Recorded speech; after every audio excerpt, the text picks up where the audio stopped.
چی فکر داره؟ آیا این پیغمبر فقط شخصیت های کنارش دوست می داشت، فقط از اونها یاد میکرد؟ هرگز برادر بزرگوار من، از من و شما یاد میکرد. روز همراه اهل اصحاب نشسته بود، پیغمبر بزرگوار گفت که من دوستام یاد کردم، اشتیاق و شوق دیدار دوستام دارم. اهل اصحاب گفتن یا رسول الله، ما در نزدت هستیم، در محضرت هستیم، آیا شما کی را یاد کرده؟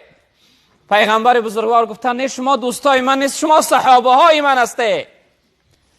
دوستای من شخصیت های هستند که بعد از من به دنیا را می آیند، من نادیده به من ایمان می آرند. من اونها را یاد کردم. و سوی شخصیت گوی فلانی گفت بعد از رفتن من هر شخصیتی که در دین من ایمان میاره، مسلمان میشوه، امتی من میشوه، از نام من برای اونها سلام بگو و علیکم السلام و رحمت الله و برکاته.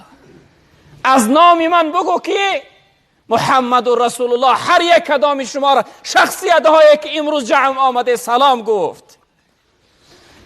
پیغمبر بزرگوار من و شما را سلام گفت. شنو گفت ای فلان حرفی نهانم، سلامم را رسان بر امتانم. محمد گوی مشتاق شما بود که شد وابسته ایدام اجل زود. کی بودش آرزوی روی امت، دریغا کی ندادش مرگ فرصت. چنین گفته از عالم چشم پوشید، زی عزرائیل شراب مرگ نوشید.